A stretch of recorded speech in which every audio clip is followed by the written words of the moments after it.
Hello everyone and welcome to Cinderful Gaming. I hope you're all doing well, I hope you're all staying safe, and most of all, I hope you're all fighting out war against the grey. Today's video, we're going to talk getting started with the Middle-earth strategy battle game, and today we're going to take a look at a really interesting faction in the Middle-earth strategy battle game, one that I guess unless you've read the books you might not know about if you're coming from a more movie-oriented background, and that faction is Sharkey's Rouges. Now, Sharkey's Rouges are really interesting. As a faction, they are effectively what happens to Saruman in the books after he is defeated by the Ents is he turns into some, I guess, less powerful version of himself, but then, strikes back out the hobbits with the ruffians of the world. Now, in this video, we're going to look through the army bonus for Sharkey's Rouges and see how that affects the army on the table before looking at some units we can use to take in our army to begin our collection with, and then look at further expanding with some other options later. We'll finish off the video with a little sample 300-point warband for you to use as some inspiration for starting your own Sharkey's Rogue army. But with that said, let's get cracking on into it. And so, the army bonus is you do what Sharkey says. Sharkey Standfast affects the entire battlefield. Straight away, this is just cool. It's going to provide Standfast rules across the entire table. Really nice to have, your leader have this ability. Additionally, you can include warbands of ruffians, from 10 to 12 ruffians. They don't have to have a hero to lead them. For the purposes of deployment, you just select one of the ruffians in them to be the captain for deployment purposes and all of that sort of stuff. So you can have, just Sharkey and Worm, and then just have a ton of ruffians if you so wish to. Now, of course, the place to start with Sharkey's Rouges is certainly with Sharkey and Worm. Now, Sharkey is Saruman, but a little bit weaker. So 5 value, 4 shoot, 4 strength and defense, 4 1 attack, 2 wounds, courage 4, 1 might, 4 will, 1 fate. He's got a 2-handed staff and a dagger. He's still got heroic channeling and has the immobilize and terrifying aura spells. His special rules in this is Sharkey must always be the warband's leader, Worm will always be the first follower in his warband, and he's also got whoever strikes me shall be accursed. After a model resolves a strike against Sharkey, it must take a courage test. If the test is failed, that model takes a strength 4 hit. Now, Worm is Grimmer Wormtongue in his more backstabbing form, if that could be such a thing. He's got a dagger, 5 value only of 2, but he does have a cool rule when he sneaks. Now, when making a duel roll for a fight where Worm is engaged, check to see if any enemy models except those for who he is fighting can see him. If only the model Worm is fighting can see him, immediately increase his 5 value to 4 and his attacks to 3 for the duel roll and any strikes that may follow. Now, broken loyalties is an interesting rule because if Sharkey is ever reduced to 1 wound, so if he ever takes a wound, and has no fate remaining, Worm becomes an enemy model and must move towards and attack Sharkey if possible. If Sharkey is slain, Worm reverts to being a friendly model. So, effectively, if Sharkey gets too weak, Grimmer Wormtongue sees his chance and goes and stabs him. Now, we've got Ruffians, obviously, as the only actual unit option available to us, the only warriors we have.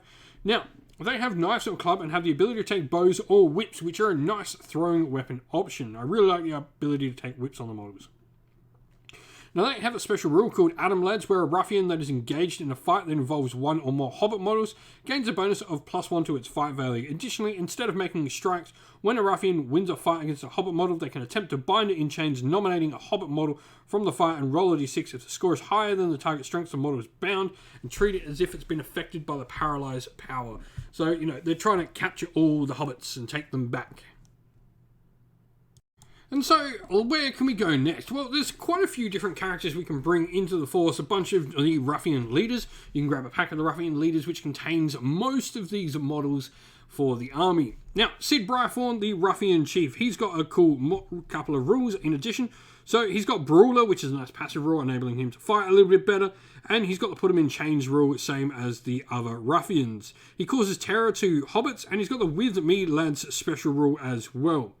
What With Me Lads is going to do is other Ruffian models treat Sid Brythorn as a banner. Note that Sid himself does not benefit from this special rule.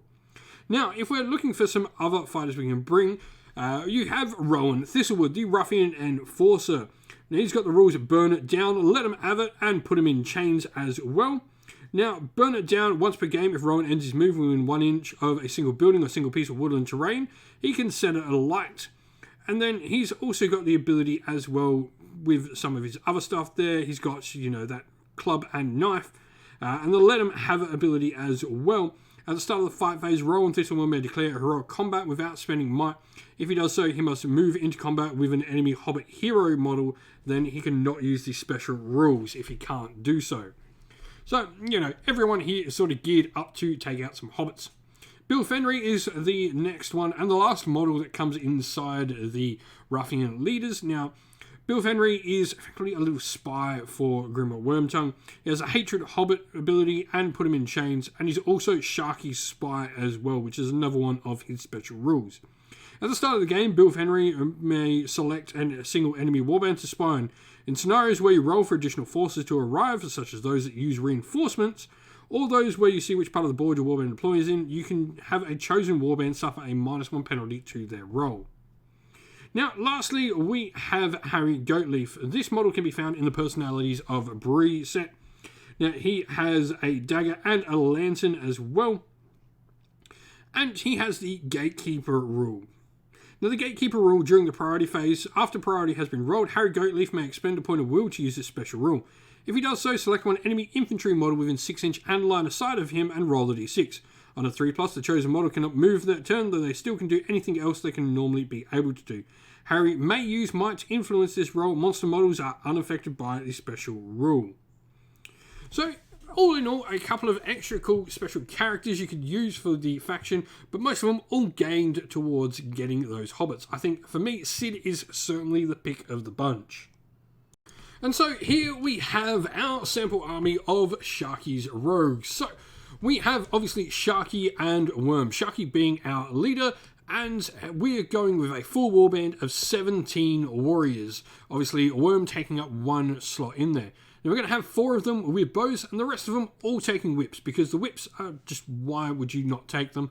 Giving you that extra little bit of a 3-inch throwing weapon. Now, we've then got Sid Briarthorn as our other hero, Valor. He's going to have a warband with 15 warriors, where we're going to see a nice 7 bows. Most of the others with whips. One of them will not have a whip just because we can't afford it points-wise. But other than that, that is the full roster. You could certainly drop a couple of extra whips and get another Ruffian in there, though you would need to sort of split up the warbands and make probably another 10 model warband, taking some of the models out of these warbands to do so if you want to. But there's, you know, not a lot you can do with this. It's mainly taking those characters. I think Sid is probably the one I would take always after Sharky and Worm. I think that ability to count as a banner is super important. If you've actually played some games with Sharky's Rouges in Middle-earth, let us know how you've been going down in the comments below. And so that's the end of the video. We hope you all enjoyed the video. If you did, please don't forget to leave a like and subscribe to the channel if you haven't already, and drop a comment down below in the comment section letting us know what you enjoyed about the video. If you'd like to chat more with me and other members of our little community here at Sinful Gaming, we have a Discord server which has got a link down in the video's description where you can come chat with me about wargaming and indeed a ton of other stuff in the Discord as well. Now, if you'd like to help support the channel, the best ways to do so are down in the video's descriptions as well, either by going and joining Patreon or YouTube members, both linked in the video's description, or by grabbing some channel merch, either through our Ko-fi store or through Teespring. All of these are the best ways to help support the channel. If you'd like to do anything else and help support the channel, please reach out. We're always thankful for anyone who wants to help the channel. Thank you to our Patreon and YouTube members. We'd like to give you all a shout out for being such amazing supporters. So thank you to our Patreons: Christian Weir, Soren, Kenny Lyle, Outer Shot First, Andrew Bowen, Nathan Fee, The Rising Ape, Cure Dynamic, Anthony B, JJ Austrian, Average Wargamer, Domir, Mark Harvey, James Cater, Bloobs, Benjamin Swallows, Red Martin, Kevin Bowman, and Iron Grinch, and to our YouTube members: Green Roots Gaming, Ronya, Lock Lorick, The Johnny 84, David Ellsworth, Wolfric Nick, Broken Chef, Ariana Edwards, Revenar, Pink Nico Fire, Robin Mankiller, Monty's Tabletop, Terrain, John Castle, Davis Weir, and James South. And lastly, a special thanks to Lady Witchfox Art, who does all the amazing artwork for the channel. Couldn't do what we do without you. Thank you all once again for watching. Stay safe, stay well, and most of all, keep fighting that war against the grey. Ciao for now.